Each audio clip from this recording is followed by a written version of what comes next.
There is a place that is spoken about only in whispers, a dark area that spawns the beginnings of urban legends, a place where anything can happen and usually does. During the light of day, it hides just outside of view, but when the sun goes down, spirits, creatures of the night, roam free, and things do go bump in the night. It is in every state and every country, and there is no escaping it, no matter how safe you feel behind your locked doors and latched windows. So we invite you to turn down the lights and turn up your radio while we join Dave Schrader and Tim Dennis, your hosts, on a journey into the darkness on the edge of town. Hello and welcome. You're tuned into the best in paranormal talk radio. This is Darkness Radio. I'm your host, Dave Schrader, along with me, Tim Dennis. Hello, Tim. Hello there. I want to bring something up right away. We had promised we were going to do a Holzer's Ghosts episode last week at talking about Lambert Castle. Mm-hmm. One of my guests came down with a medical emergency and will be out for a few weeks. But I felt that this person was integral to the story. So we found out that day that this person could not be a part of the show. So I elected to hold that off for a few weeks. We're not doing one tonight, or I should say this week either, because today I get my second COVID shot. Oh, yes. And I don't want to set it up and then feel like a bucket of crap. Maybe I'll feel great. I just want to not have to worry about sitting there trying to think through this. I hear a lot of people get headaches, especially if you're prone to migraines. So I just wanted to take this week off as well. We'll be back next week with doing some of these Holzer Ghost episodes, and hopefully that guest will be in a better place and able to join us. I don't want to give anything more away because it's their story, and I don't know if they're very public about it. But that's what's going on. So we will we'll try to get back to that episode in a few weeks. We've got some other cool stuff coming up. So let's get started. Talking about the weekend and everything that was going on. I'm supposed to have been writing this book about my paranormal experiences. Okay. I don't laugh at the fact that you're writing a book. I'm prematurely feeling your pain, but continue. Here's something, and we've talked about it briefly on the show before, and I can't remember the title of it, the official name for it, but listen, doing this radio show for 15 years, doing the TV show, doing all the stuff I do, there's some entertainers get this fraud feeling. Not that I'm faking things or making them up, but you just feel like at any time somebody's just going to say, dude, why are you on TV and radio? Right? Like, I don't like somehow I've snuck in with the band. Right. Mm-hmm. And, I'm in the green room where I don't belong. You get that kind of thing. And it's a real issue for entertainers that go through this. And so I sat there. I've written up a lot of my stories. I've never really cleaned them up. I just vomit them up on Word documents. And then some I've cleaned up and we've done as theater of the minds, and some I've just kind of let be just as they are. Now I got to go back in and craft and hone them and write connective tissue between the stories. And I busted my ass this weekend and only managed to write 50 pages. And I was like, good God, how could it only be 50 pages? But it's interesting because it's cathartic, and I start I'm not even sure what I'm going to start writing about. All of a sudden, it's just 50 pages are there. So that's been pretty cool to see happen. And it's been tough because there are a couple of stories that are very powerful to me. And as I read them back over, I start bawling like an idiot. And it's like, God, are people just going to be expecting? And I want to put this out to the audience. This is why I'm asking it. Because of that fraud complex, mm-hmm. I'm looking over this. I'm like, I don't have a whole lot of scary stories, but I've got stories regardless that deal with everything from synchronicities, psychic phenomena, precognitive moments, ghosts, UFOs, Bigfoot, and other strange phenomena, right? So I'm like, are people going to even be interested in reading a book that's not just scary story after scary story? So write to me. Let me know, Dave@darknessradio.com. I mean, are you cool with hearing, interesting synchronicities, the power of intention, how the universe, has come to order for me on things, and all of the strange. I'm keeping all of my showbiz stuff kind of off to the side. That would be like a second book. That would be my experiences on Paranormal State and Paranormal Challenge and Ghost Adventures and the Holzer Files and other things that I've filmed, and work with some of the other paranormal celebrities in the field at our live events. So I'm going to kind of keep that for one whole book if I get this one out. But just tell me, would you be interested in hearing these stories, and then not only in print, but as an audiobook version? So let me know your thoughts, Dave at darknessradio.com. It's tough. Do you ever have that, Tim? You've been in radio for, over 30 years now. Mm-hmm. Do you ever feel like it's, like you've snuck in somebody's kid brother messing with his stereo equipment, and, someday one of the parents is going to walk in on you and, what the hell are you doing in here? Do you ever get that feeling of I don't belong here? I get that all the time. I get it every time. Actually, every time. You know what? I'm going to just shoot straight here for a second, if I may. Every time I speak at a convention, I get that from people. Well, what are you speaking about? Well, why are you speaking here? You don't actually get that. No, I do. People ask you that? Yeah. They ask me, what are you doing here? What are you speaking about? Why are you speaking here? I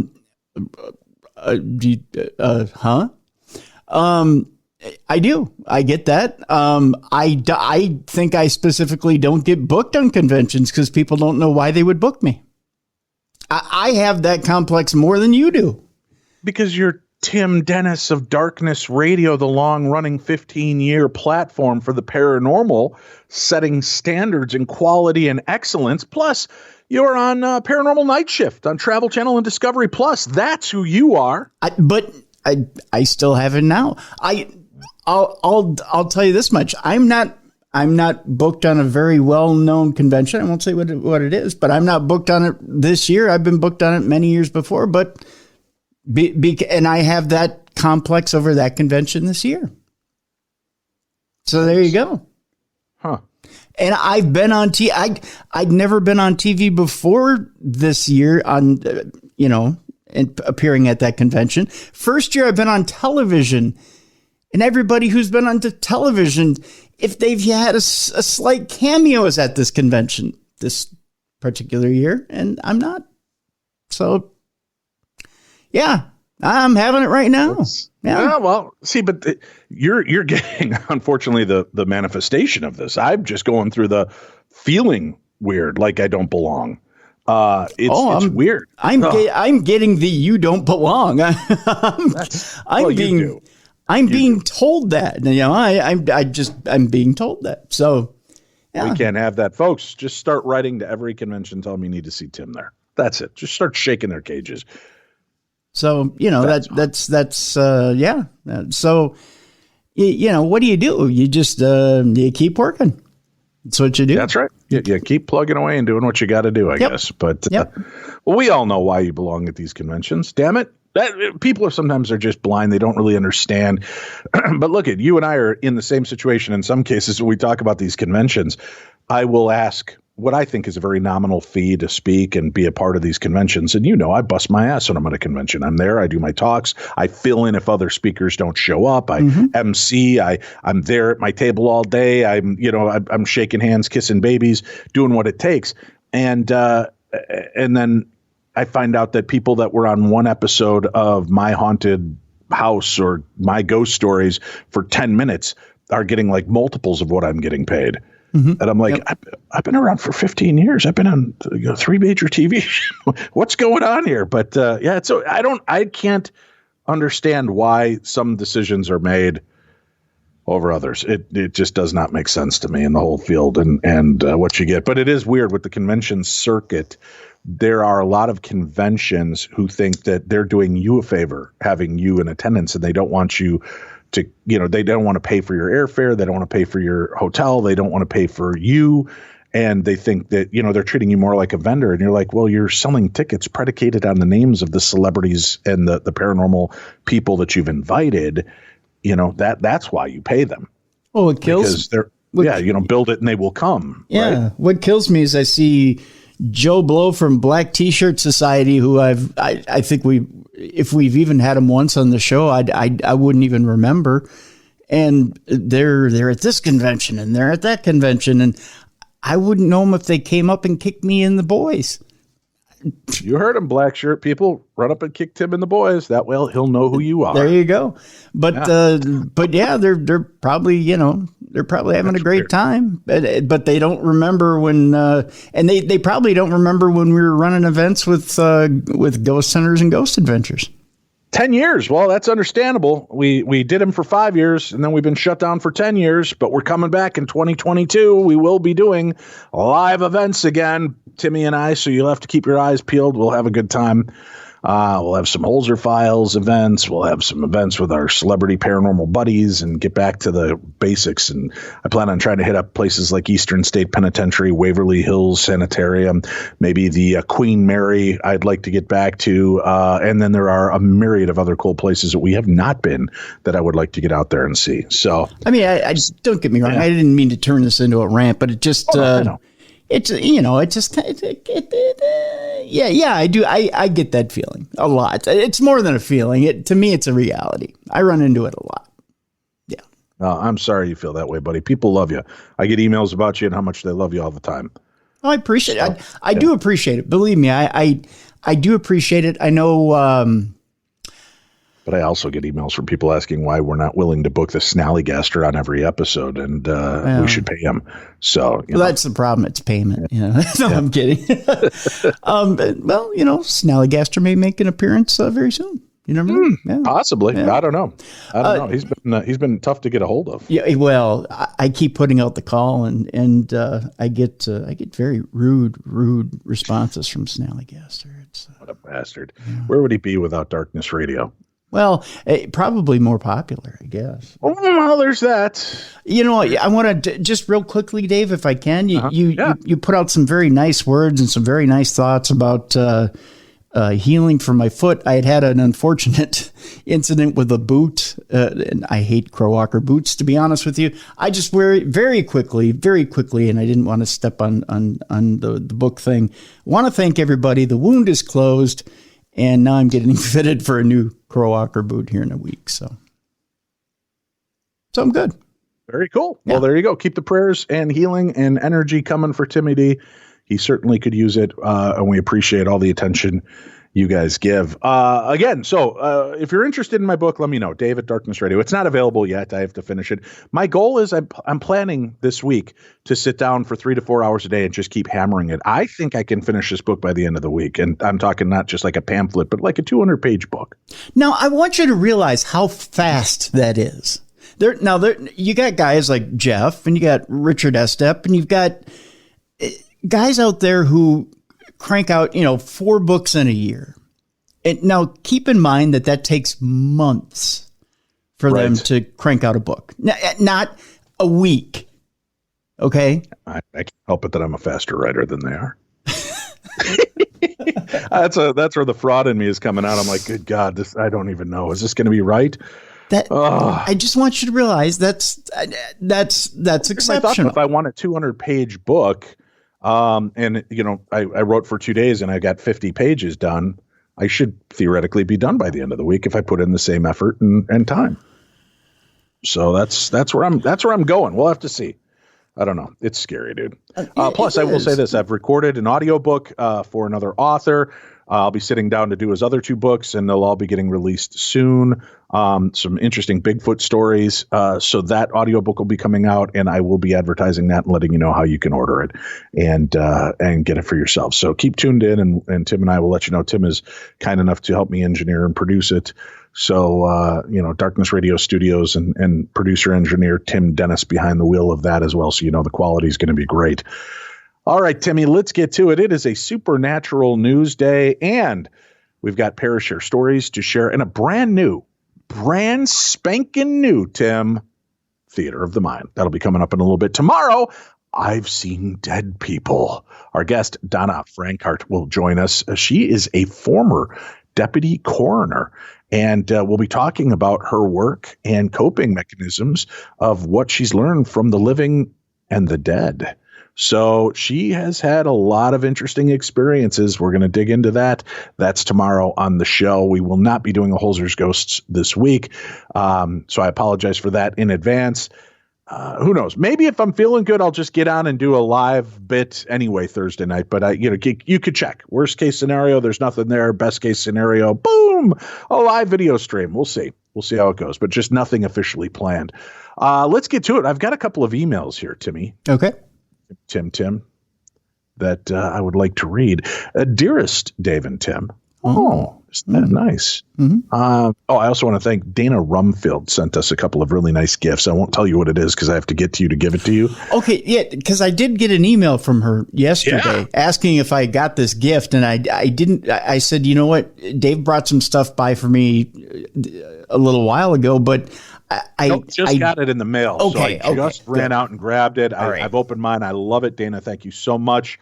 We get a lot of people ask, hey, where can we send you things? Just let me remind you, please don't send any food items unless it's prepackaged, sealed food items. Tim and I don't touch them. Not because we don't trust you, but because we don't trust you. It's just a creepy fear I have. So I won't eat or drink homemade things that are given to me at conventions or shipped or mailed to us. But, if you want to send a card, a letter, pictures of yourself, whatever, you could address it to either Tim, Dennis, or Dave Schrader at P.O. Box 22321. That's in Eagan, Eagan, Minnesota 55122.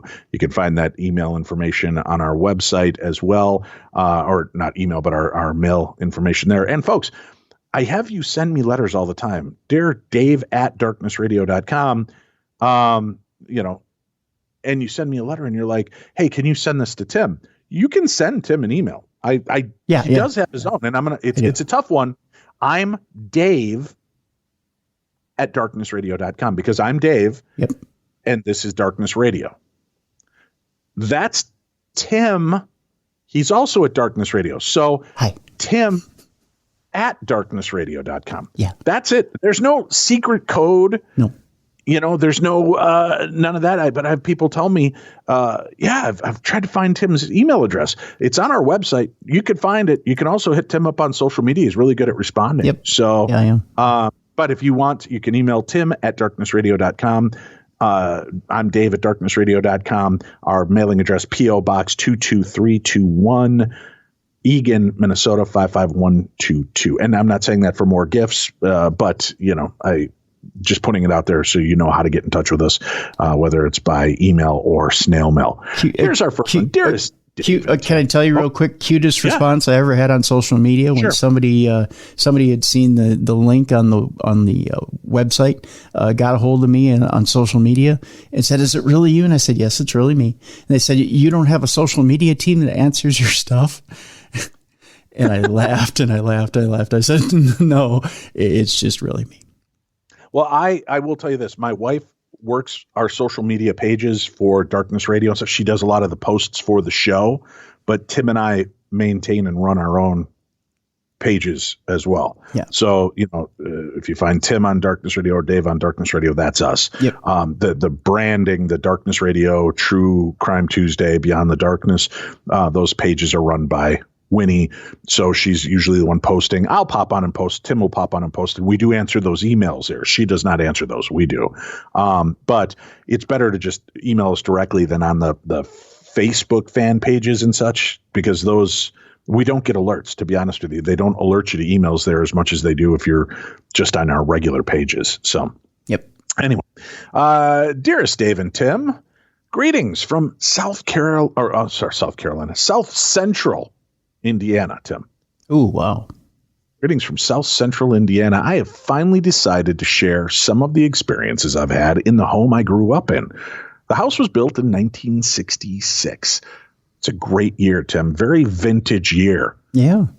1 year away from the perfect year, 1967, but it's a good year. The house built in 1966 on what was, at that time, farm ground. It was a single-story ranch over a full finished basement. I had many creepy experiences in the basement.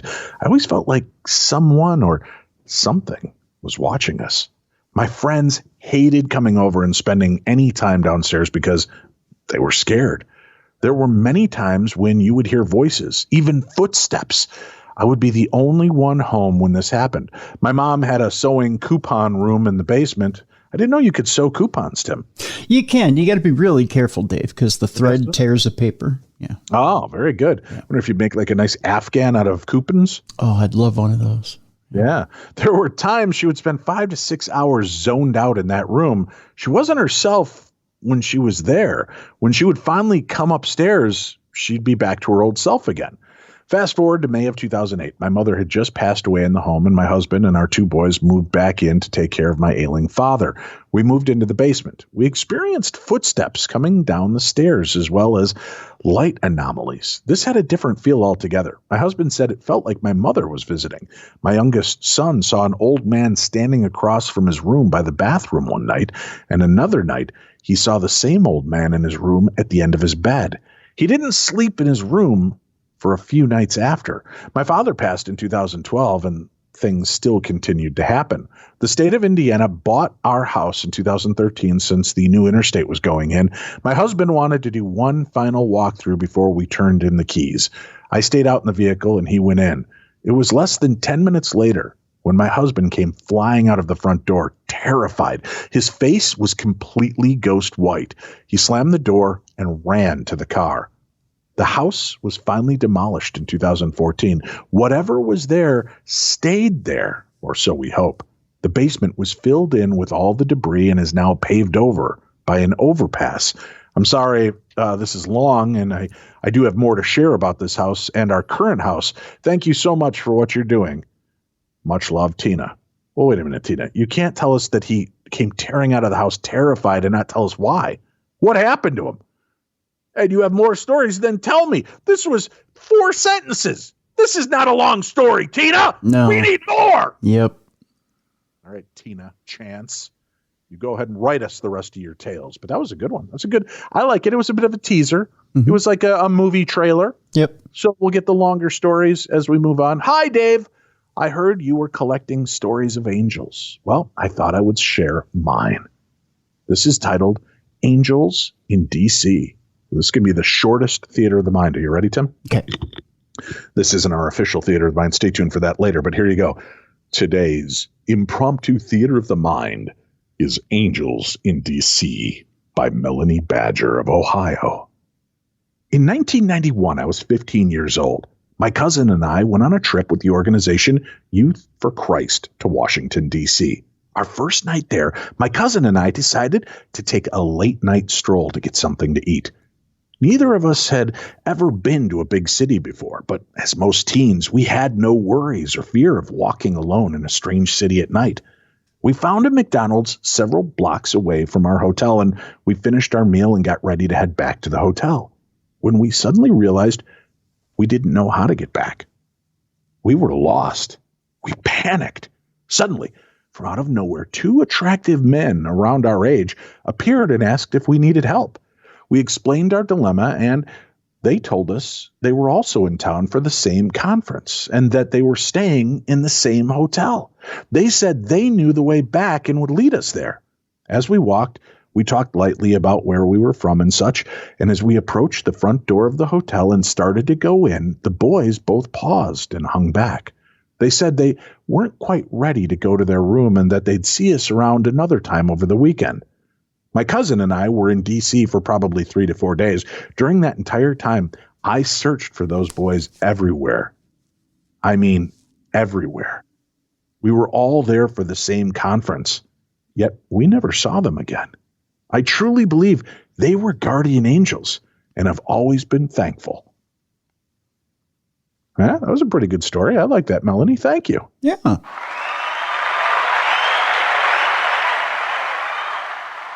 This is done. Very well done. Yeah. All right. Yeah. We have some news to cover, Tim. This one is an audio daily double. iPhone was dropped into Nevada's Devil's Cauldron and came back with some strange recordings. Tech Racks, who is testing new iPhones on their quality and endurance, got the idea to drop an iPhone 11 Pro down a super deep, hot cauldron hole known as Diana's Punch Bowl, aka the Devil's Cauldron, to see what's inside the steaming hot water and whether the iPhone would survive. Now, using a drone, he drops the phone into the water for a second time when unexpectedly the phone catches a pretty eerie sound that sounded like screaming voices, like, "Help me, help me," according to Tech Rex, who couldn't believe what he had heard. Although the creepy sounds remain a mystery, we may wonder whether the Devil's Cauldron is a portal to a secret underworld, a supernatural world of the dead below the world of the living. The Devil's Cauldron is a geothermal feature located on a small fault in Nye County, Nevada. The spring is exposed through a cup-shaped depression about 50 feet, 15 meters in diameter, at the top of a dome-like hill about 600 feet in diameter. The screaming voices, well, let's go ahead and listen to them now, Tim.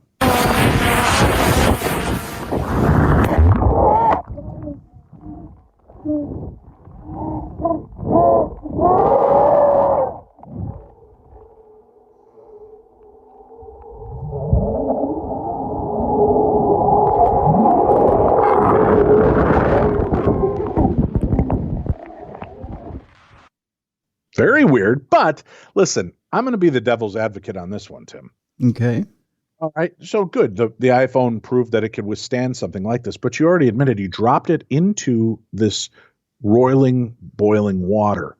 Well, there's energy that's released when water's that hot. And the microphone, as it's bumping against the bubbles and the toiling water, you're going to hear the... You're going to hear noises like that. Now, the help me at the beginning is a little unsettling. But again, the skeptic in me says, did they drop it in? And one of the guys dropping it in joked around and went, help me, right? And didn't realize that it would actually be recorded. But you can hear underwater. Yeah. So, yeah. I don't know. What's your take, audio boy? Well, the microphones on iPhones are getting more sensitive and more sensitive. Here's the other thing too, is that sound carries differently underwater than it does above, when you're above water or on ground.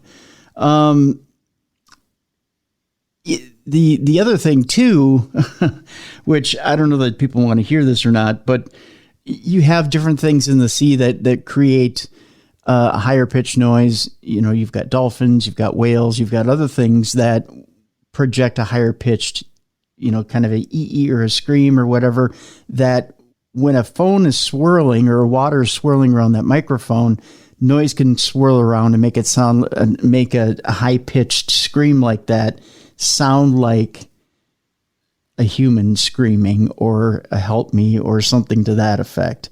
So can you blame it on, if you remember when they dropped the microphone down in Russia, into that pit of hell or whatever it was, right. You got a more concise, recording. It's harder with water to get a concise sound, because water distorts sound waves. It's intriguing. Don't get me wrong. When I played this a couple dozen times when I first saw the story, because I really wanted to see what it was they were hearing. And that one little bit that I heard really kind of did sound like a help me. Right. So that part intrigued me. I really did play that part over and over again, because I wanted to make sure I heard what I was hearing. But then you have to take all the other factors in the ocean into effect. And the fact that phone is kind of free falling and the speaker is free falling. With that said, I don't know what it is you're hearing. Can't say for sure. Yeah. But, again, the skeptic in us is going to question some of those little aspects of our tale. As you should. Yeah, as we should. Yeah. Here's one that I just fully accept. I don't even have questions. A grandmother claims she's been abducted by aliens more than 52 times. That's right. A grandmother of 2 has claimed she has been abducted by aliens more than 52 times in her life and says she has bruises as proof of her intergalactic adventures. Paula, who didn't wish to disclose her surname, is 50. She lives in Bradford and said her first encounter took place when she was just 6 years old and believes she has been on board a UFO several times.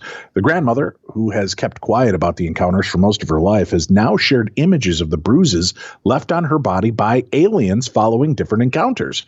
She has claimed millions of people have had similar encounters, revealing there has been some backlash and people calling me loony, which isn't nice by any means, but I can also totally understand why people struggle to believe if they have never encountered such incidents. Paula claimed, I've experienced at least 52 paranormal incidents.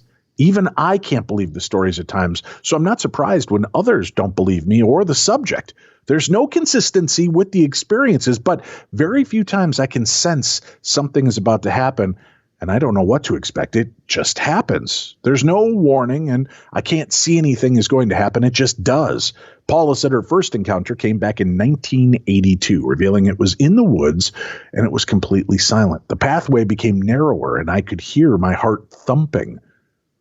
I recall looking into the darkness whilst my eyes adjusted, and I could see what looked like a boomerang shape with an extra arm on it. Each arm had a light at the end, and I recall 3 of the lights. One was blue, the other green, but I cannot recall the other color of the light. I would describe it better as a propeller blade from an airplane. It was about 30 feet tall and 30 feet wide. It was black with a green and blue light on the edges. It was turning clockwise at about 1 mile per hour in complete silence. I remember trying to run, but it felt like the ground was quicksand, like sinking into the ground. Then everything went black. According to my family, I'd been missing for 4 hours, but I have no recollection of what actually went on. Ever since, the experiences have not stopped. I've been taken from my bedroom window and my bed. Paula claimed to have been in a UFO craft before, revealing I saw touchscreen devices before they were even out. I was on a craft and the alien showed me technology we did not have. They showed me a slideshow of pristine scenery, which had a beautiful river, which then turned black. The blue sky went blood red, and I soon realized it was a movie of the earth being destroyed through man's greed. Paula reveals she isn't always calm when she comes into contact with aliens. She claims to have returned home with a triangle bruise on her face and fingerprints on her arm. But Paula said, despite the unusual experiences, she tries to lead as normal a life as possible. She said, all I can do is carry on as normal. Otherwise, I'd go crazy. When asked if I think I have a gift, my answer is no, definitely not. Perhaps those who do not have these experiences have a gift. After all, who would want to carry this burden all their life? It's not a club you want to join given the chance. She said, I didn't tell anybody because I know people would think I'm crazy. But there are thousands, if not millions of people like me out there who have had similar experiences. Contact with alien life is just around the corner, according to a leading physicist, but we shouldn't expect it to be friendly. A string theory expert and futurist Michio Kaku believes we'll find signs of life in the universe within the century, but just blindly reaching out to extraterrestrials is a terrible idea, Tim. Terrible. That's what he told The Guardian, comparing it to Montezuma meeting with Hernan Cortez before the Spanish decimated the Aztec in the 16th century. Michio Kaku, the author of several science bestsellers, advises making first contact, we might want to be very, very careful. Da-da-da-da-da. Whatever, Michio, stop being such a pussy. Wow. I'm just kidding. Wimp. No, he's on the planet once they get here. And what if these aliens show up and then they're like, Michio, you're wrong. This is not the way. I don't know why my alien suddenly sounds like Boris Badenoff, but you get the idea. With a bit of Klingon mixed in, I guess. Yeah. Yeah. First we get moose and squirrel, then Michio Kaku. Now, here's some ghost stories from one of Asia's largest prisons. So this is a news story and Parashare all in one, Tim. According to this article, Harsh has been locked up in New Delhi's Tihar jail, one of the largest prisons in Asia, 3 times. Each time he said he's encountered ghosts. It was impossible to get a sound sleep in the barracks after midnight, said Harsh, who is currently out on bail and out on jail, and that's the way it goes, and requested the use of a pseudonym to avoid potential legal reprisal. After 2 a.m., I saw a black body hanging on the grills of the window. When I shared this with the other inmates, they said they had also seen it. Apart from being inhumanly overcrowded, Tihar Prison is infamous for ghost stories. Tales abound of the spirits of inmates who died by suicide inside the prison or were hanged, haunting the insides of this jail. And in the last 5 years, 32 inmates have taken their own lives. Many inmates have complained about hearing mysterious wailing and seeing dead people. When he was in Tihar, Harsh would pray before he would go to sleep. After a few hours, he said he would feel someone sitting next to him. In my conscious mind, I knew that it was a ghost, so I tried to keep my eyes shut. Suddenly, the wind would start blowing up around my ears, or I'd hear someone whisper, and when I'd open my eyes, I'd see a body hanging from the grills of the window. Hearing my screams, it would then disappear. Harsh and other inmates started believing that it was the soul of a prisoner who had died by suicide in the cell just a few years ago. The ghost has not harmed any one of us, but it impacts our minds, he said. In his book, Black Warrant, Confessions of a Tihar Jailer, Sunil Gupta, former law officer of Tihar, dedicated a chapter to ghosts in Tihar. Many inmates told me that they've seen the ghosts of the Kashmiri separatists, Makbul Butt and Afzal Guru, who were hanged in 1984 and 2013, respectively, Gupta told the Vice World News. Fearing ghosts, inmates in the same cell would try to sleep close to each other. Mm-hmm. That's why they were snuggled, Tim. Yep. Because they were afraid of ghosts. That's it. Uh-huh. Yeah. Yep. Ashok Bahaj, a 34-year-old resident of New Delhi, has been to Tihar 13 times, Tim. Somebody's not learning their lesson. But he didn't shoot the deputy. That's right. Bahaj said he believes that the spirits of 4 men who were executed in the prison in March of 2020 are also haunting the prisoners. The 4 men were convicted for the gang rape and murder of a medical student, a crime that drove a nationwide movement for women's rights and a revision of India's rape laws. Bahaj spent a week in Tihar after these hangings. He said he had not believed in ghosts until he too encountered them. Bahaj said that one night he felt something heavy on his chest. He opened his eyes to see someone sitting on him. The face glowed, and it was Mukesh Singh, one of the 4 men executed. I peed my pants, Bahaj said. I was shit scared and couldn't believe my eyes. Then the spirit just disappeared. The next morning, more than 30 inmates claimed that they too saw Singh. Bahaj said that one of his fellow Tihar inmates even died because of a ghost, blaming the prison for not saving him. A ghost constantly used to ask him to come along by ending his life. He used to slap him and drag him out by his hair when he refused. Then one day, my friend was found dead, Bahaj said. Sandeep Goel, Director General of the prison, told Vice World News that the prisoners make up these ghost stories. We run intensive counseling services with the help of a team of doctors and NGOs. When we come across any such claims, we recommend counseling sessions and meditation. Goel said that the first-time offenders are haunted not by ghosts, but by what they've done, and could suffer from depression and anxiety. When they hear ghost stories from other prisoners, they experience nothing more than hallucinations, Goel said. Uh-huh. Because what else would you say? Right? As the warden, you're not going to be like, oh, yeah, there's ghosts here. Yeah, you wouldn't admit to that freely. Nope. Good morning, Dave. I started listening to your podcast about time slips on my way back to work and was awestruck. I've recently had an unexplainable experience this past Sunday. My family had our first party since the start of COVID. We were all celebrating our missed birthdays, etc. Since we're all fully vaccinated, the energy was flowing nicely. I've always been very sensitive to others' emotions and energies, possibly an empath. But anyways, we're all having a great time. I had eaten an entire magic cookie. Cannabis, Tim. Yes. Yeah. Magic cookie, an entire cookie. I don't think that's a good plan. Well, it depends on how used to it you are, but yeah. And I was feeling very good, but started to feel very strange. And it had nothing to do with being high. Yeah. Mm-hmm. Okay, Marley, keep on with your story. I felt as if I was slipping between dimensions. We had about 30 friends and family at our farm enjoying the day. I could see them, but could completely unable to stay grounded. I saw trees where there were no trees. I heard cows. We only have horses.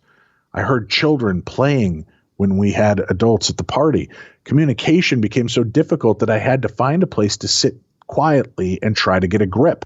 My aunt and I had recently found a square cement slab that was underneath several layers of soil and sod. We cleaned it and, sat a patio table and chairs on it. That felt like the best place, but the longer I sat there, the stronger the energy felt. I did later find out that the cement pad was the base of the original barn silo. Still struggling to stay in the present, and I decided that my horse might be able to help me stay grounded. Oh, this sounds like a bad idea, Tim. Don't eat edibles and then go for a horse ride. No. Horses are such talented empaths. Maybe that would help me get and stay grounded. I found Tomcat standing at the gate waiting for me. He was visibly troubled by what he saw or felt. I tried to pet him, which was the strangest sensation. Hey, get your dirty hands off me, hippie. I was physically there, but unable to feel his consciousness. Yeah, get out of my head, stoner. His eyes were huge, and he wanted nothing to do with me. I reached for him, and he pulled away. He's the sweetest, most gentle horse and will stand there for hours with his muzzle on my shoulder. I'm still puzzled by that whole experience. I've had experiences in the past where I heard things that couldn't be, but I have to say this was the strangest. The energy feels different now on the farm, but for the better. I love your podcasts and the Holzer Files, and I listen as often as possible. Thank you for all you do. And that comes from Bridget in Michigan. Well, Bridget, I'm going to tell you this. I've got friends that are like serial stoners, and they are impresarios when it comes to knowing what to do. And I was at Universal Studios a few years back with them, and I remember one of them said, hey, you want a cookie? I've got cookies. I'm like, sure. And I go to grab the whole cookie, and they're like, no, that's an edible. And I'm like, well, yeah, that's the idea, right? Cookies are edibles. You eat them. They're like, no, Dave, it's medical marijuana grade edible. I'm like, okay, so what do you do? And she's like, oh, no, you have to break off pieces and eat it. And I'm like, wait, break off pieces? So I only get like a little chunk of cookie? You know me, Tim. I know you. We don't do little chunks of cookies. Oh, right? In this case, you have to. Right. So when she told me that, oh, you'll flip out if you eat a whole cookie, I went by their time, and they do this all the time. So I got to guess this person eating a whole cookie, some of this could have been very drug related. But having had that slipping back and forth between parallel universes myself while I was high, could it be something that there truly is? The consciousness is allowed to be freed? I don't know. But Bridget, try just a quarter cookie next time. Just a quarter. Greedy. That's good advice. Yeah, you always, depending on how experienced you are with edibles, Dave's got good advice there. A quarter, start with a quarter, go to a half. Yeah. Because if you ate the whole thing, if I ate the whole thing, I'd probably be slipping between time and probably seeing my horses dressed up as cows too. Do you think that's it? The horses all knew that she was high, and they're over like, watch this. Moo. Moo. I know that's the fact. If I were a horse out there, I'd be putting on cow costumes. I'd be putting on deer costumes. I'd be running around making different noises, and then I'd find a way to escape. Yeah. Our next email. Hi, Dave. That's all it starts off, Tim. Hi, Dave. Mm-hmm. It's one giant paragraph. Mm-hmm. So here we go. Just so you know, my people punctuate. Hope you are well and having a fantastic week so far. I've been listening to your guys' show off and on for 8 years now, and just wanted to say thanks for amazing content and entertainment. Y'all keep pumping out. Anyway, Huh? I have a few stories that are supernatural and spiritual related that have happened to me at various points in my life. To begin with, I've been drawn to the mystics, the strange, the paradigm-shifting ideas since as far back as I can remember. I was raised in a Christian family, so I've always had a feeling of being connected to something far greater than my physical perception can or would conceive of. When I was around 4 or 5, not long after moving into a brand new house that had just been finished being built, I was asleep in my awesome little car bed in my own room, which I had never had before. Before moving, I'd sleep in a bed with my grandparents' room, so sleeping in a room alone was a brand new experience for me. One night, after a few weeks in the new home, I was awoken by a lot of noise that seemed to be coming from the closet, which was just across the room from me, to the left of my bedroom door, which was closed. The closet was also closed. When I was little, open closets really freaked me out, and I could not sleep unless they would be finally closed. Well, as my attention and awareness started to come to from being asleep, I noticed that light was on in the closet through the cracks, and that something was definitely shifting around in there. Scared, I pulled the blanket up to my face, not able to move or take my eyes off the sliding doors. After a few moments, the doors began to slide open. Through the doors, a man in a black fedora was silhouetted by the light in the closet. I could not see any detail in his face. That was until he walked out and started to my bedroom door, which was just a few steps away. As he reached for the knob, I noticed that his hand was almost like a claw. He started to turn the knob, and as he did, he looked my way, smiled, and let out a small chuckle before imploding into a little ball of light and then just disappearing. The bedroom door continued to open to reveal my mother on the other side, looking worried and confused. She asked if I was okay because she heard a bunch of noise coming from my room. I told her what had happened, and she told me, I just must have been dreaming, though it definitely didn't feel like a dream. That's the end of my earliest memory of strange happenings. If you enjoyed this, I do have more. Much love. And that comes from Verm. Verm, we want more. That's a good one. Yeah. The Hat Man. The Hat Man. All right, let's take a quick break. We'll come back. We've got more news stories. We've got more of your stories and Theater of the Mind right here on Darkness Radio.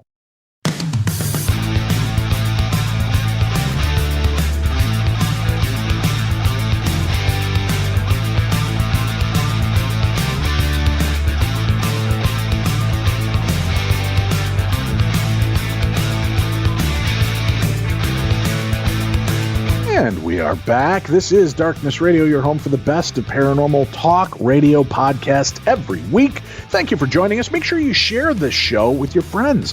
Post about it. Tell people about Darkness Radio. We encourage you and implore you to help spread the word about the best in paranormal talk radio. So please let everybody know about Darkness Radio. Go post a link to our Stitcher page on your social media. Pass it around. Take one down, pass it around. Tim, that's what I say. Well, yeah, why not? Yeah. You know, Tim, science, what dicks they can be sometimes. Always trying to disprove people's claims. Well, believe it or not, science is attacking an academic paper ridiculed for claiming that mind power can turn boiled eggs raw again. And all it takes is a few paper cups in about 20 minutes, the paper claims. An academic paper declaring success in turning cooked eggs back into their raw form has prompted a backlash against fraudulent publishing in China. They just don't want us to know, man. The man is trying to keep us down, Tim. mm-hmm.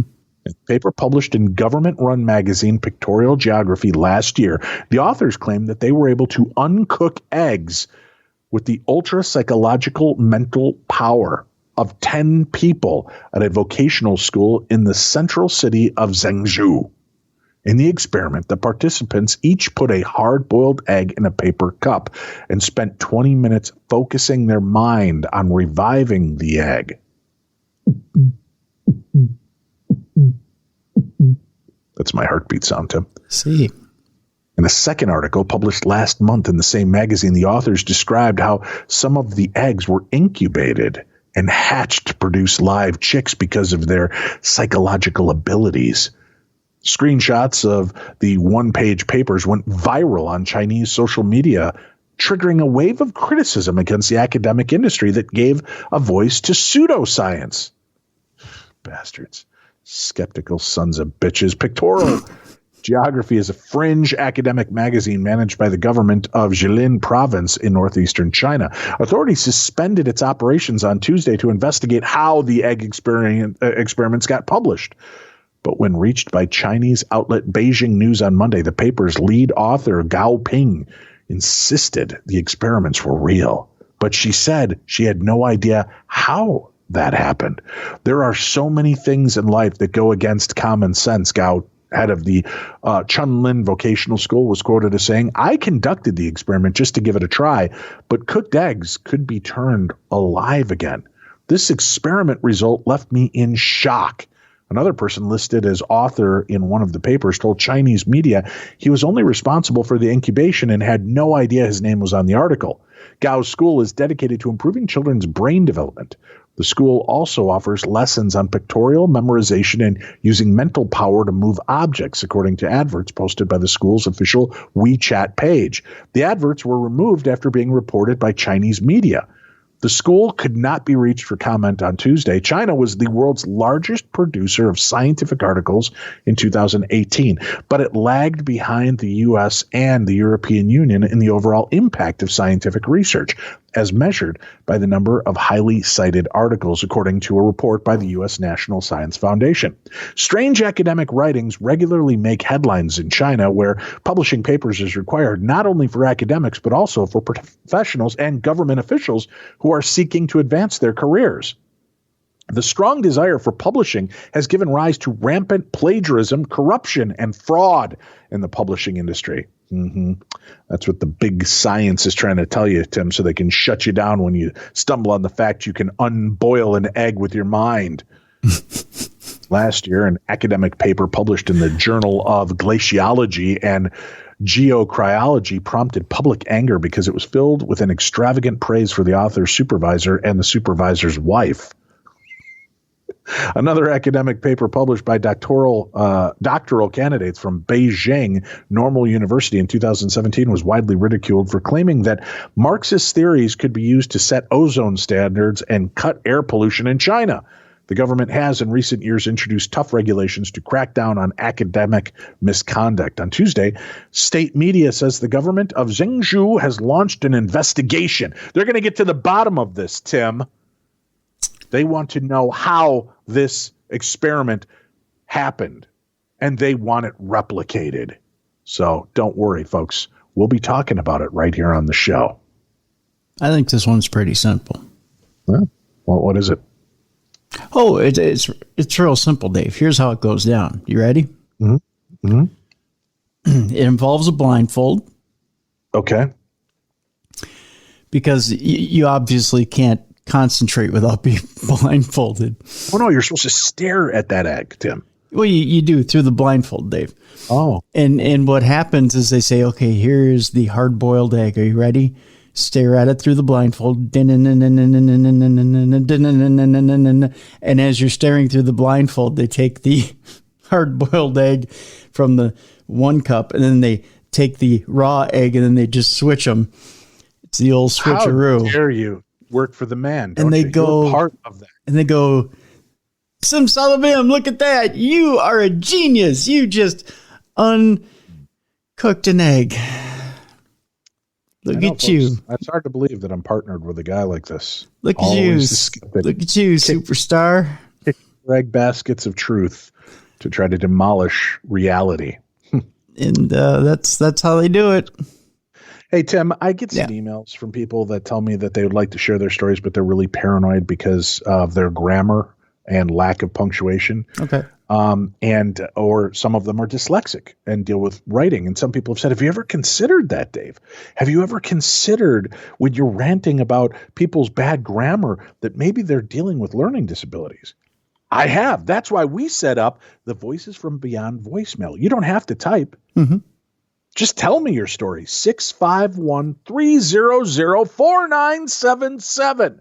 That's 651-300-4977. No typing needed, except for just pushing the numbers I gave you. 651-300-4977. 651-300-4977. And you can call, leave up to a 3-minute story. But Dave, my story is 9 minutes long. Well, then call 3 times.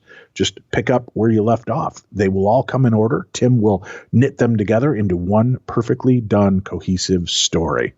So please call in and share us your story. Then you don't have to worry about me mocking anybody for their horrible use of English grammar and language. Ain't that right, Tim? That's right. Yeah. So I don't ever want people to feel like I'm mocking them. Honestly, I just, it's really hard because I feel bad. Some of you send me these stories that are like literally 3 pages long. How do I know? Because I have 3 pages, all one giant paragraph. And I'd read it. You just got to break it up. Like every 5 sentences or something, just make a new paragraph. That'll make it easier so I can read it. It's really hard on the fly to read 3 solid pages. Plus, that really equates to about 9 pages of writing when you put in the proper breaks and such, Tim. Mm-hmm. Yep. So that's it. Call us, 651-300-4977. And I'd like to see that. And, part of it is a bit, too, when we're joking around about our righteous indignation and how dare you write me these emails. And some are true. I just, you never know which one is true with me. That's what it goes. Well, after Nostradamus, Tim, a Hindu saint predicted the coronavirus outbreak 300 years ago. Nostradamus had apparently predicted that a pandemic affecting the respiratory system will unleash chaos on the earth in 2020. Well, maybe this Hindu saint and Nostradamus are too far out there for you, Tim. Mm-hmm. Did you know the Last Man on Earth TV show? Yeah. Remember that with Will Forte? Yes. Yeah. That show, if you remember, it started airing about 4 or 5 years ago. Mm-hmm. And it takes place in the year 2020 when a giant outbreak hits and wipes out most of the country. Well, most of the world. So that's a much more impressive indicator, right? That they chose 2020, that everything would go to hell. That's weird. And nobody's talked about that. Why has nobody talked about that? Because we haven't been completely wiped out yet. I know, but still, if the Simpsons are always getting kudos for being predictive because they, showed something similar to something that happened in real life, that a series is set in the year 2020 and it was written 4 or 5 years before that a pandemic wipes out, people, it's still pretty eerie that was the year they chose and a pandemic did in fact hit our country, our world, I should say. Anyway, in this article, it says earlier it was reported that 16th century French seer Nostradamus had predicted the coronavirus outbreak, which is now creating panic all across the world. After analyzing the quatrains written by Nostradamus, believers claim that the French seer had talked about a pandemic that will kill thousands in 2020. Now, fresh reports claim that ancient Hindu saint Veera Brahmanendra Swami, also known as Brahma Guru, had predicted the COVID-19 outbreak 300 years ago. It should be noted that Veera Brahmendra Swami is known as Indian Nostradamus, and his prophecies have a cult following in South India. He is the author of a book, Kalaganam, in Telugu, which depicted several future predictions. As coronavirus is continuing its killing spree, some of the followers have started claiming that the saint predicted this pandemic outbreak in his Kalaganam in the stanza 114. Poisonous gas will emerge in the east. Lakhs of people will die. Karanki disease will hit the core of the people. Just like fumbling chickens, they will fall and die, wrote the Hindu saint. Followers of the Telugu saint believe that the Karanki disease is nothing but coronavirus. Considering the geographical location in which this saint lived in, the reference of east indicates its pandemic's origins in China. Now, Brahmendra Swami cannot be considered just a Hindu saint. Throughout his life, he opposed the caste system that prevailed then in Hindu society, and his main disciple was a Muslim. A section of adamant Christian believers believe that the corona outbreak is signaling the beginning of the Great Tribulation period, where pandemic outbreaks and natural disasters will be common. These people also believe that the tribulation period could be indicating the second coming of Christ.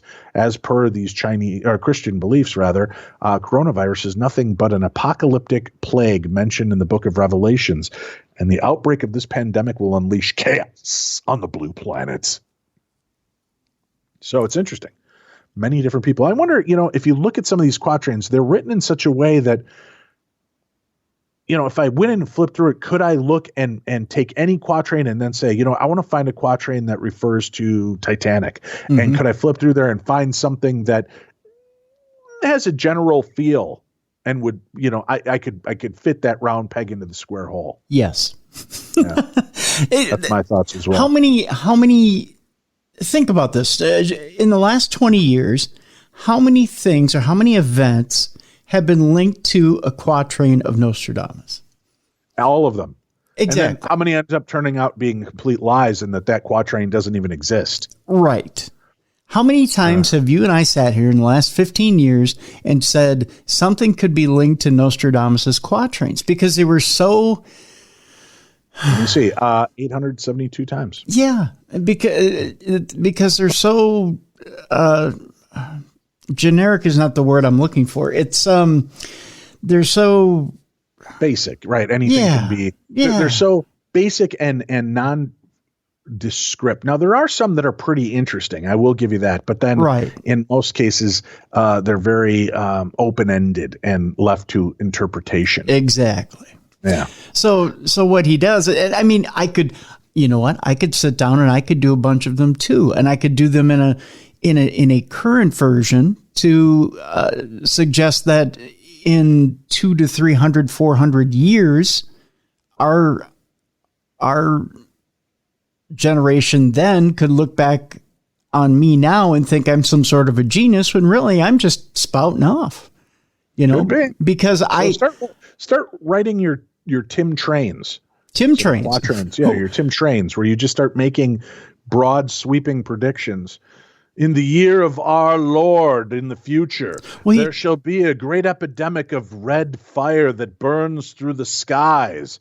Well, obviously, Tim meant gonorrhea outbreak that took place in 2021, right? Yeah, exactly. Yeah, it'd be easy to kind of make that seem like it's real. But think about it. I could say a great plague. A great plague adorns our lands that is a scourge that troubles our people. Well, what am I talking about? I'm thinking the rise of reality TV. That could be. Yeah, it could be a disease. It could be a dictator. It could be. Or it could be this, Tim. A cursed cooking pot that has been locked away for 50 years. Exactly. Because it killed 3 people who touched it. See? That's our next article. No. That's right. A cursed cooking pot blamed for several violent deaths has been sealed and entombed for 50 years.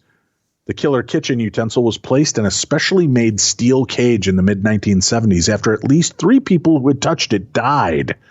Legend says it contains the ashes of a dwarf who was killed in Thornton Abbey, Grimsby reports. The perilous pot has been locked away at the Manor Farm in East Halton, North Lincolnshire, until it was found by builders in the 70s during construction work. But the rediscovery was met with fear from locals who claimed the pot was cursed and deadly, according to Elf Barwood, the builder in charge who examined it. One of its alleged victims, Charles Atkin, 6, had lived at Manor Farm. He was tragically killed by a hay wagon the day after brushing against the pot.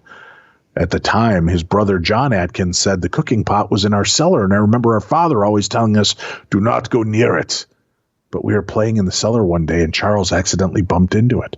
The next day, we were out in the field near the Humber, and Charles was playing around one of the hay wagons when it went right over and killed him. I was always scared of the pot. There was a lot of superstition in the village about it in those days. We were told that it contained the ashes of a dwarf who was killed at Thornton Abbey. There was a story of a tunnel between the abbey and the cellar, and that after the dwarf was killed, his remains were taken through the tunnel by the monks and disposed of it in secret. Do you think they whistled while they worked? Oh, they probably did, yeah. The family that lived in the house before us moved out after a baby died there. John spoke about another boy who was said to have removed the pot from the cellar and threw it into the village pond. Within an hour, he was dead after being run over by a wagon, just like his brother. Sometime later, the pot was recovered from the pond and returned to the cellar by an unknown man. He too was dead by the end of the day. The cellar was bricked up following Charles' death, with the cursed cooking pot sealed inside. A newspaper report at the time states John had heard about the legend and had an open mind, but the workmen hired to sort out the cellar were reluctant to approach the battered object lurking in the corner. John called in the local minister, the Reverend Bob Kenyon, a firm believer in the legend, who offered to move the pot, convinced that as a man of the church, he alone would be immune to the curse. Between them, however, they decided to let sleeping legends lie, and an exorcism ceremony carried out by Mr. Kenyon in the cellar. The pot was placed into a cask and then encased in a steel cage fixed to the wall. Phew. That's crazy. So wait a minute. The guy who brought it back to the cellar ends up dying. Right. The guy who does the pot a favor gets killed. That's one mean-ass pot. It is. It's a pot you don't want to piss in, that's for sure. Yeah. Now we're going to go inside a haunted abandoned care home where ghosts grabbed an explorer's arm in the bedroom, Tim. An urban explorer says he felt a spirit grab his arm inside an eerie abandoned care home. Sonny, who claims to be skeptical of paranormal activity, says he could hear an older female spirit talk to him before gripping his arm and leaving him dizzy with shock. He told the Daily Star how he will never forget the terrifying moment, but far from putting him off the crumbling nursing home, Sonny has returned another 3 times. Every time I went, I kept experiencing unexplainable things, said Sonny, who has more than 2 million likes of his Explore with Sonny TikTok account. The daring explorer from the U.S. visited the nursing home armed with ghost hunting gear, which he used in an attempt to communicate with the deceased.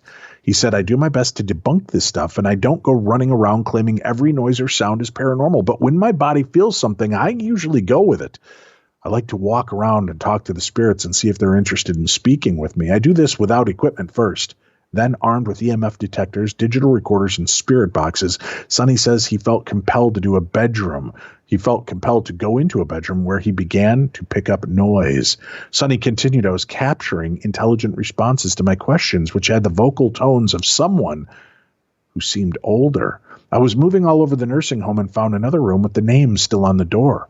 I was openly talking and saying this person's name in the hopes that they would want to communicate with me, if their spirit was, in fact, still here. While sitting in the room, I was conducting a spirit box session, which is basically using a specialized radio that scans over stations extremely fast, allowing spirits to talk over the white noise that it emits. It was then that Sonny confessed to experiencing something he never thought was possible, which left him on the verge of passing out.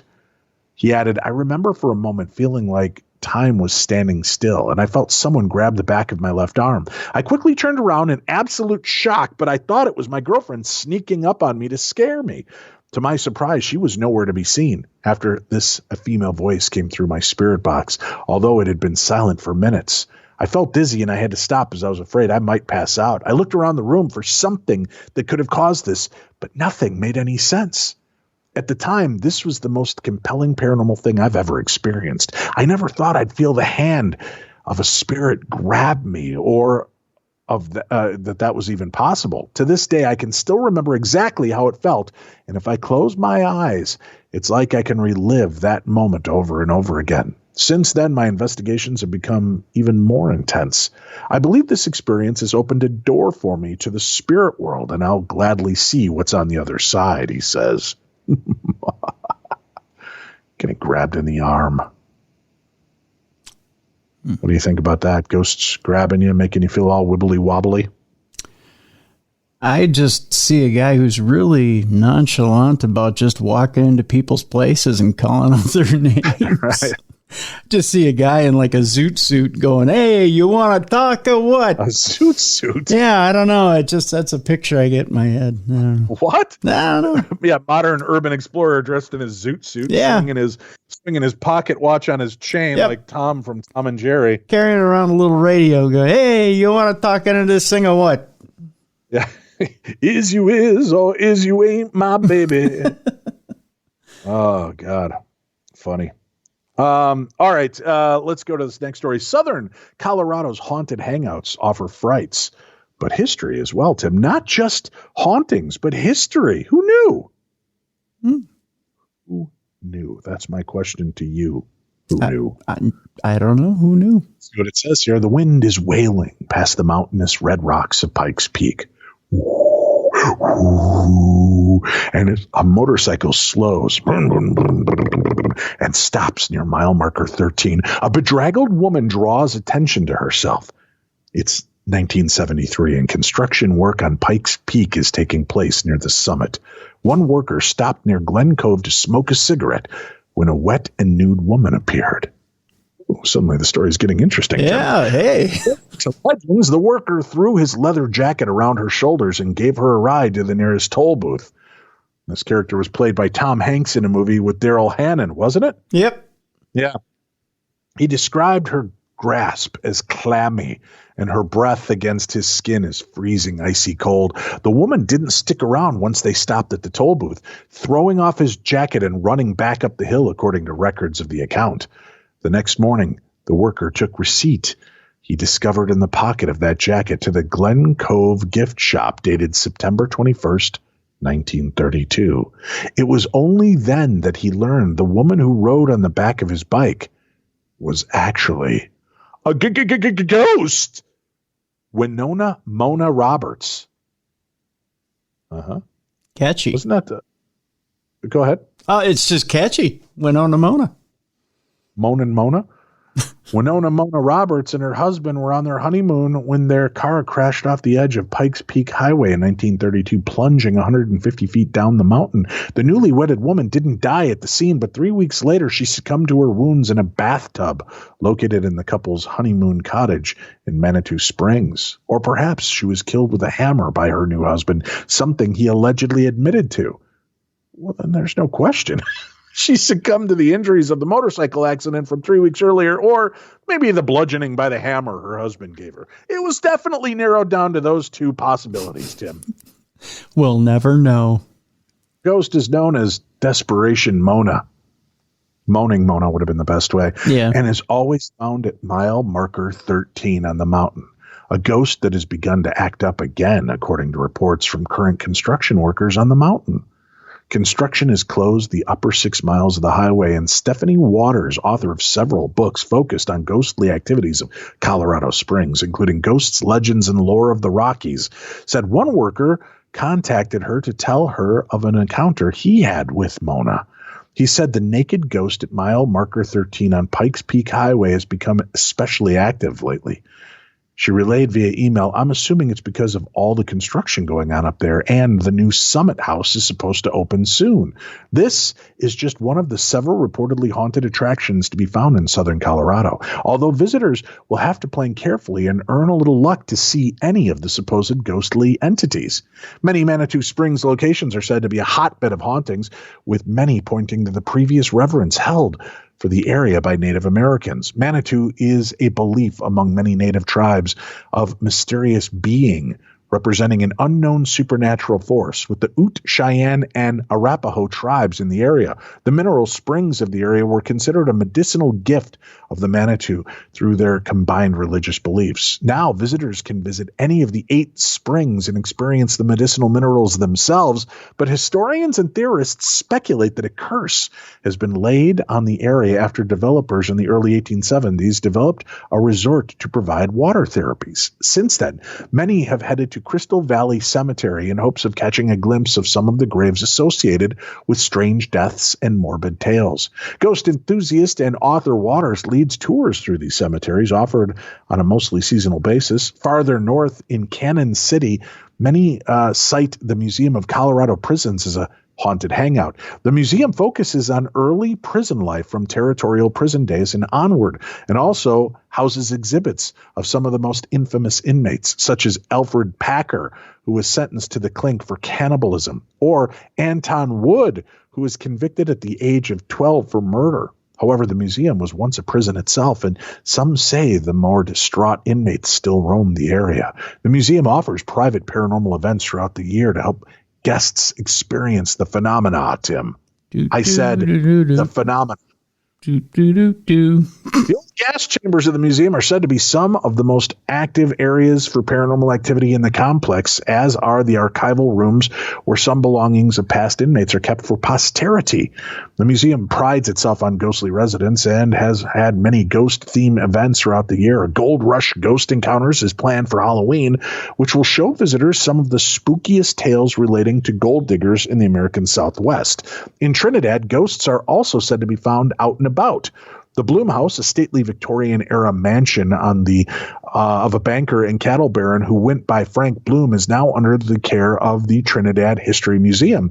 Bloom's son was said to have died of typhoid, and many say a ball can be heard rolling down the stairs in the house. His daughters have also reportedly made appearances to visitors seen walking around the property. Several ghost stories have also been tied to the servants' quarters in the house as well. The Baca House is also said to be a haunted site in Trinidad and is also owned by the Trinidad History Museum. Some say the house's second owner, Philippe Baca, suffered an untimely death in the house. The house was later turned into a boarding home, and in 1945 it was reportedly the site of a murder. Some claim her footsteps can be heard on the second floor still, and other times a shadowy man has been seen watching out an upper window of the home. A vanishing stain is also associated with the house, according to the History Museum's ghost guides. If actual ghosts are too intimidating, perhaps a ghost town is a better destination. Many ghost towns, mostly from mining communities, exist across the southeast corner of Colorado. St. Elmo is perhaps one of the best preserved and is placed on the National Register of Historic Places in 1979. The town is said to have been fully deserted back in 1922. As mines started to fail and the Alpine Tunnel closure began to impact travel to the town. However, the Stark family settled in the area for a few years later. The town officially died in 1952 with the closure of the U.S. Post Office that was located there. The two remaining residents, Tony and Annabelle Stark, were sent to the mental institution, eventually being released but dying a few years later. Annabelle may still roam the town, according to some of the local legends. Sounds like Colorado's hopping. I guess so, huh? Hopping. Well, let's take one more quick little trip before we go to a theater of the mind, Tim. Missouri Zombie Road is a suburban bike path. Oh, you heard that right, Tim. Is there anything more terrifying than bike paths? Well, they are pretty terrifying. Yeah. We're going to Wildwood, Missouri. Lawler Ford Road, near the border of Wildwood and Ellisville, was once an abandoned gravel road. It's now a paved bike path. A paved bike path, Tim!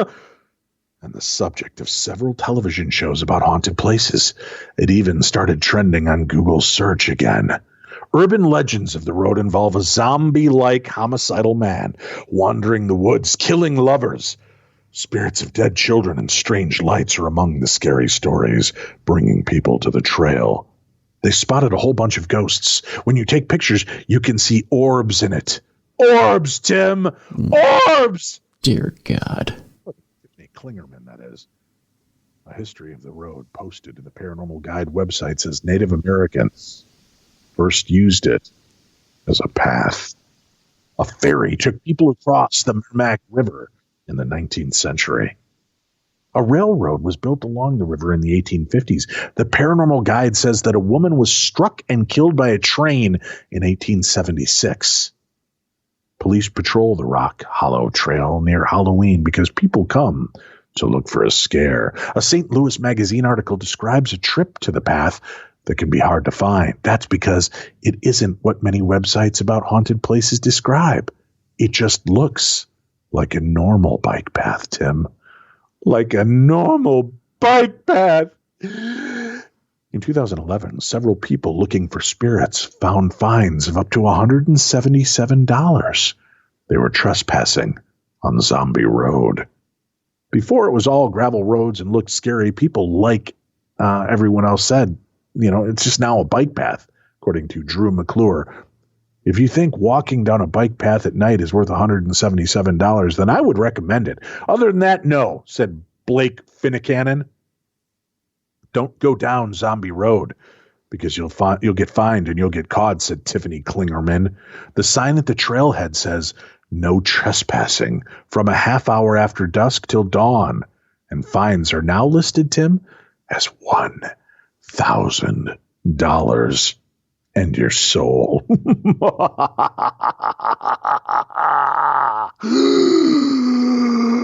just the $1,000. You can keep your soul.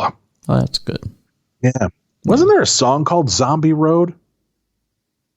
There's Tobacco Road, and there's Remember a song named Zombie Road too, but I don't know. Maybe I'm hallucinating. Too many drugs in the 60s. All right, let's do this. Speaking of drugs in the 60s, let's shake it off. Let's go now to a Theater of the Mind. Today's Theater of the Mind. Hand in Hand, a True Encounter from Dutch Purcell. In the summer of '96, I'd gone for a long weekend adventure with my best friend Barry and our girlfriends, Katie and Marie. Personally, I was not a fan of long car rides. They often made me sick, and I did my best to sleep as much as I could through them. They say the true reward is the journey, not the destination. I, however, strongly disagree. We had spent a fun weekend at Barry's uncle's cabin. Thankfully, there were no machete-wielding wild men hunting us down one by one. We fished, hiked, and we spent a lot of time cuddling by campfires, exchanging ghost stories, and lots of laughs. We were surrounded by the sounds of nature, crickets, and the constant, friendly reminder of a crackling, popping fire. I listened intently as each of my three fellow travelers shared strange experiences with the supernatural. I had not been so lucky. Although most of the stories were pretty out there and hard for me to believe, I was struck by the tale Barry shared. It involved his grandma. Barry had been awoken by someone patting him vigorously, trying to get his attention. He slowly sat up in bed and was surprised to see his grandma standing there. She looked as solid as if she were in the room. He rubbed his eyes and asked, Hey, Grandma, I wasn't expecting you. What a nice surprise. What are you doing here? She just smiled at him and began to wave. As she did that, he said he began to watch her evaporate. It started from foot and made its way all the way up to her head, just like a wispy cloud breaking apart. By this time, Barry was fully awake and ran out of his room to his parents and told them what he just saw. His father merely waved him off, but his mom, she said that she felt Barry's fear and concern. So the two of them went to the kitchen and decided to call, just to check on everyone. It was late and the phone rang and rang, which was expected as they had not caught up to the times. The only phone was still mounted on a wall in the kitchen at Grandpa and Grandma's. After 2 or 3 more attempts, they decided to call it a night and try them again first thing in the morning. Around 2 hours later, Barry's house was awoken to the sound of the hall phone. He heard his mom answer the call. Then she began to weep. Barry got out of bed and, as you guessed it, it was Grandpa. He called to say that we had lost Grandma in her sleep. They had been on vacation, and that's why they did not answer their phone when we had called earlier. That story really touched me, in many ways. I lay awake that night, late night, thinking of that story and how jarring it must have been for Barry and his family. Luckily, I still had both sets of my grandparents. The next day, we set off for home. I settled in, and about 90 minutes into the trip, the girls had nodded off in the back seat, and I was soon to follow after making sure that Barry was good on his own. He said he was, and liked the silence after the long, loud weekend. I turned sideways in my bucket seat and slung one arm over the back of the seat, and that's when I felt Marie lace her fingers in mine as I drifted off to join her in deep slumber. I woke up to the feel of Marie's hand in mine. She was cold as ice. I gave her hand a squeeze and quietly called back, You okay, babe? There was no answer. I gave her another squeeze and tugged her arm a bit, trying to rouse her, and I called out again, Babe? Still no answer. Barry saw the concern on my face and glanced back to the back seat and assured me that they were there, just sound asleep. I noticed her hand was cold as ice and no longer clutching mine. Then panic set in. I squeezed her hard and yanked at her arm. Marie, baby, are you okay? I cried out in an anxiety-filled voice. To my surprise, she sat up and assured me she was. I looked to her, and that's when I saw her, rubbing her eyes with both hands. Katie beside her on the far driver's side back seat. Yet, still my hand was entwined with a cold, dead hand. I let it go, and I let out with a holler. Barry damn near ran us off the road as he pulled the car into a screeching halt on the shoulder. We pulled over. I explained what had happened, and his face went white. It was then and there that he told us the rest of the story. The car we were in belonged to his grandparents. The back seat? That's where his grandma passed away in her sleep while his grandfather drove through the night. My skin crawled. Had I just held hands with a dead woman? As I said earlier, this story really touched me in many ways.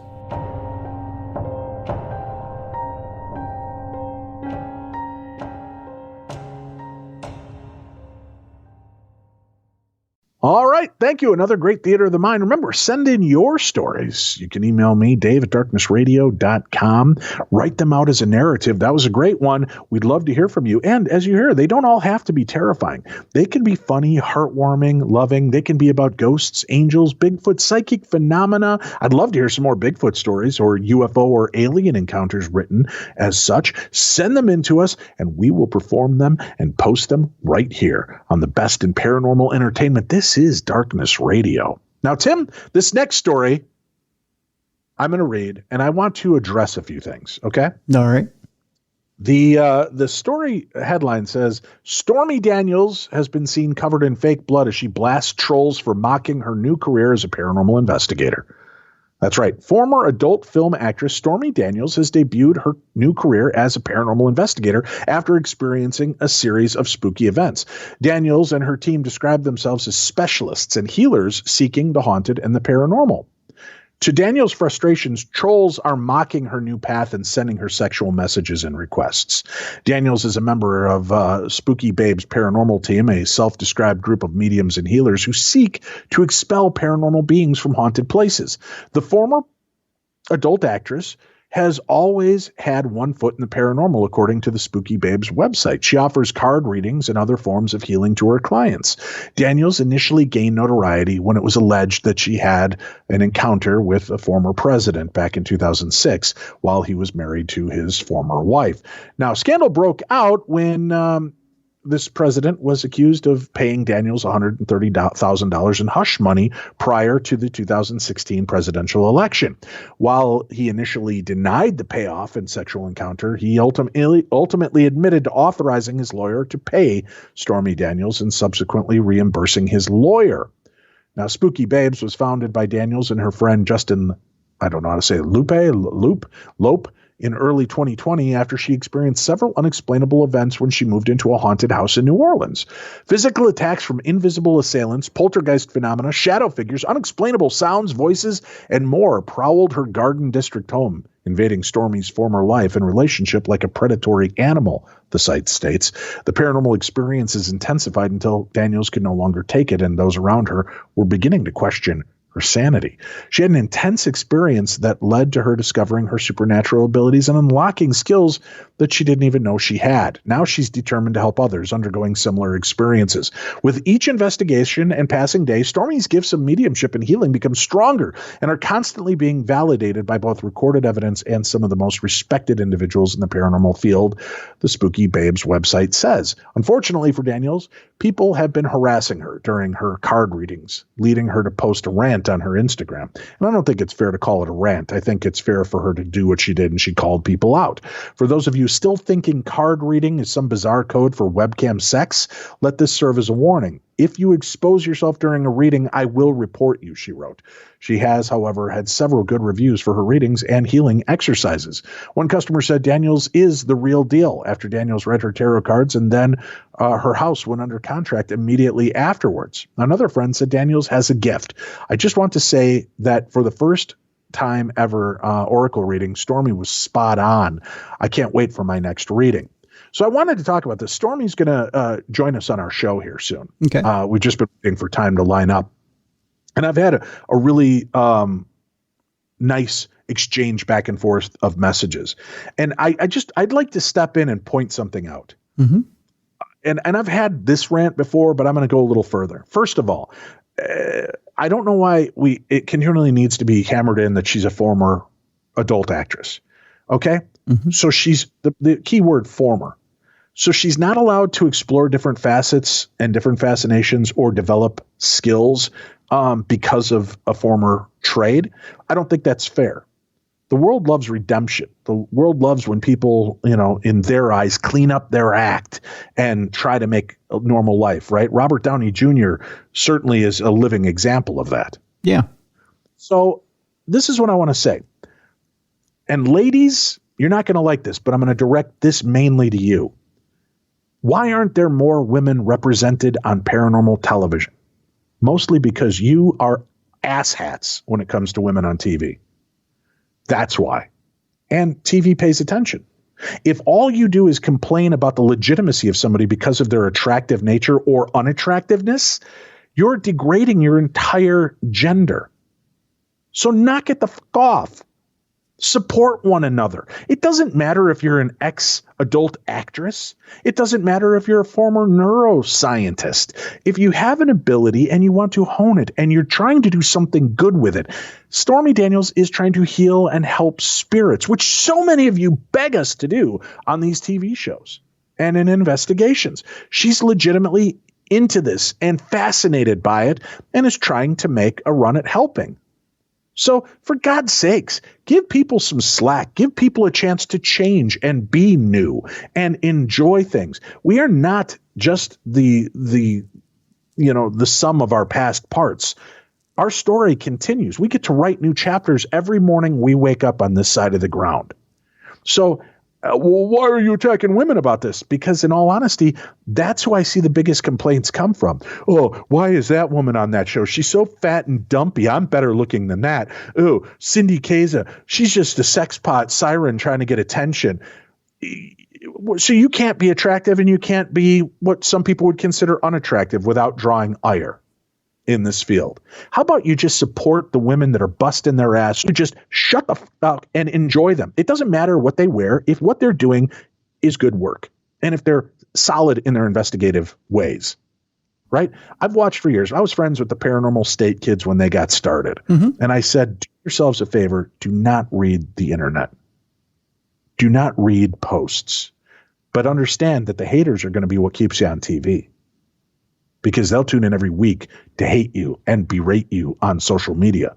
But none of you should see the hateful that people are going to post about you.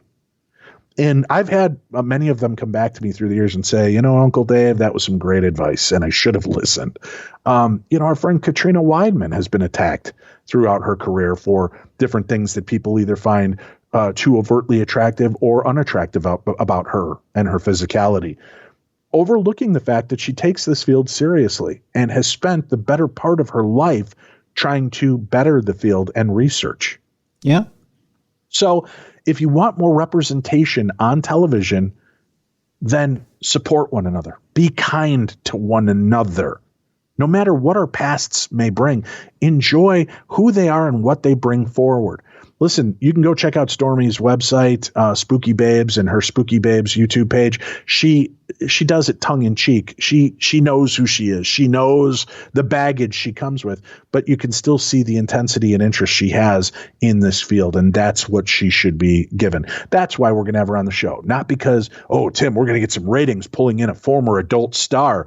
I don't care about that aspect. We will not be talking to her about that aspect. We will only be talking to her as though she is any other guest on our show, giving her the respect and attention she deserves to share her story. So I just want to forewarn you, we will be having Miss Daniels on the show. We have some other great guests lined up, and I want you to just be kind to our guests. Hear their story, because you might be missing out on something by prejudging. And I think you might actually enjoy some of the work that these people do. So I just say that to put it forward. I'm not sucking up to Stormy. She's been very kind to me. She's been very nice in our conversations. You can see she's hesitant because she doesn't know if she's going to be mocked. I assured her she's friends with some of our friends in the paranormal field. When I invited her on the show, you could sense that there was some hesitancy, especially because it's two guys running the show. And I told her all that we would speak about is the paranormal, not who she knows or where she's been. It will all be about her supernatural experiences, and gave her names to talk to who could verify that we're good guys when it comes to that. And she's been very forthcoming and cool about that ever since. And I really just enjoy the stories she shares. So I'm looking forward to having her on the show. And as soon as we can get it hammered out, Stormy Daniels will be joining us to talk about her life in the paranormal. And she has an interesting aspect. She has a haunted doll named Susan that she takes with her to investigations to try to help bridge that chasm between the living and the dead, like an undead breathing trigger object, right? If there's this ghost attached to it, will it help her connect? So check it out. She also does paranormal investigations. She's going to be at Old Nazareth Hospital. We missed that. Sorry, that was in March. I apologize. I just realized the date on it. But she does events. She does some things. Be kind, be polite, and stop being so judgy. We've all done things in our past we regret and wish we may not have wanted to. Or, things that might embarrass us now if they were made public. So let's just be cool and kind to one another. Am I asking too much down that, Tim? I don't know. No, not at all. I think it's fair to say there was quite a bit of prejudgment when she announced that she was launching a television project. I think there was people were quick to throw their own opinion in the ring, as they are wont to do, without seeing what it was she had to offer. And I actually had a few mediums reach out to me, very catty. Instead of being of the light and love and sending energy and healing to this person, they're like, "Oh, can you believe the porn star is now doing readings?" And I'm like, well, it's just disgusting. And a lot of these people come out and admit that they went through times in their own lives of dealing with drugs and alcohol abuse problems, broken relationships because of bad choices. Yet they want the redemption of using their gift and turning their life around. I think they should offer that same support to this guest. Yeah. And it's a lot of people are quick to judge, but are not, they're quick to want to throw out a negative without first thinking about throwing out a positive. I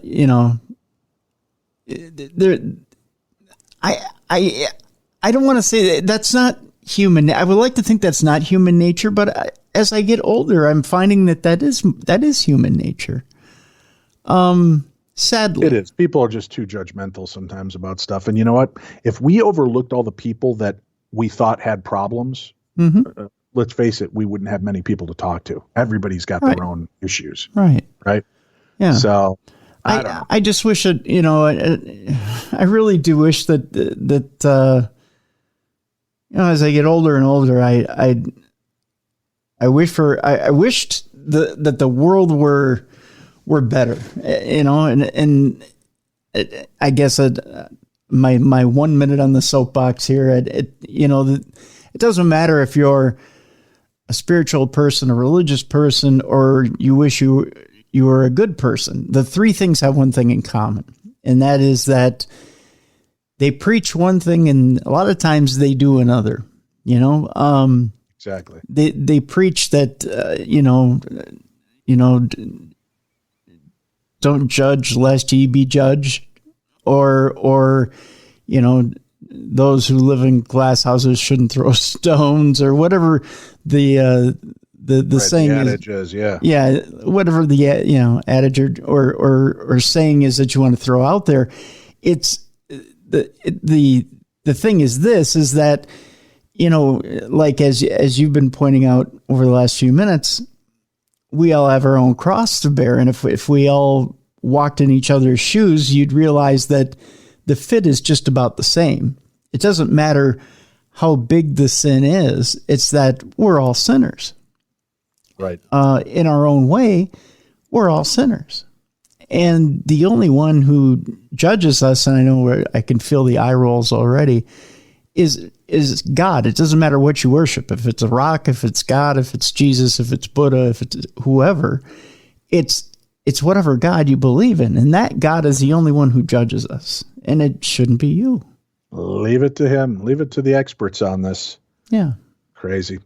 Well, that's it, folks. We're done. You know what? I've got a story I'm going to do real quick. Close Encounter first ever photos of Britain's biggest UFO sighting show a huge orb flying through the woods with a beam of light shooting out of it. And these spooky black and white photos allegedly show the UFO at the center of Britain's biggest ever case. These were supposedly taken in Rendlesham Forest in Suffolk by a poacher who claims he saw the same UFO being hunted by a military team from a nearby U.S. air base. The alleged witness claims that he was 200 feet away from the Colonel Charles Halt, deputy base commander of RAF Bentwaters, and his men when he spotted the glowing orb in an unsolved case often dubbed as the British Roswell after the infamous US UFO crash. He said, when I was younger, I was a poacher. I lived very close to Rendlesham Forest and frequently poached there. So back in 1980, 28th of December, I was in the forest poaching. Now bear this in mind, before this encounter, I saw and heard a lot of strange things in that forest. I could tell you stories that would bend your bones. So every time I went poaching, I always took my camera, always hoping to capture some evidence. The case involved military witnesses from the twin NATO bases of RAF Woodbridge and RAF Bentwaters in Suffolk, who saw strange lights in the sky in late December of 1980. The two airmen, Staff Sergeant Jim Peniston and Airman John Burroughs, claimed that they got so close to a triangular craft they could actually touch it. We've talked about this, and we've talked to one of those gentlemen on our show. You can check it out in the dark archives. Anyway, Colonel Halt then led a military team into the forest to investigate the sightings. They also saw strange lights and a red orb with a black center winking back at them and claimed a UFO fired a beam of light near their feet.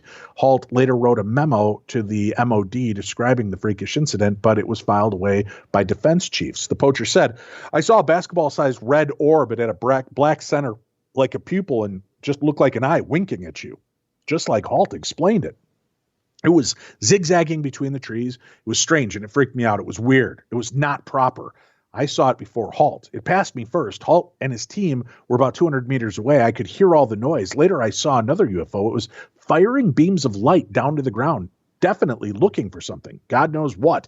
I tell you, what I witnessed was simply incredible, definitely extraterrestrial. There's no two ways about it. You can read books and watch TV shows about it, but I'm telling you, you had to be there to really understand and appreciate just how incredible this thing was. It changed my life forever. I sat on the information for over 40 years, and it feels good to finally get out and tell its truth. After this thing happened, I was followed for weeks. I had my phone tapped. It was a very scary time. The poacher submitted his photos and story anonymously through the UFO Casebook website, which collects information about UFO sightings from around the world. We have this article and the photographs up on our site, so you can go check it out for yourself, along with a few of the other articles that had the audio and video and photographs, so you can go check it out. darknessradio.com. Click on the news tab, and you will find it there. Then also check out darknessradio.com. Click on the events tab to see where Tim and I are going to be this year. Live events throughout the United States and around the world. And you can click on our shop, and you'll be able to find some cool items there. Plus, I will warn you, in the next 2 weeks, Darkness Radio shirts and hoodies will be back and available, so keep watching the shop for links to that. That's it for today's program. We hope you enjoyed it. We will be back tomorrow. I've Seen Dead People with our special guest, Donna Frankhart, right here on Darkness Radio.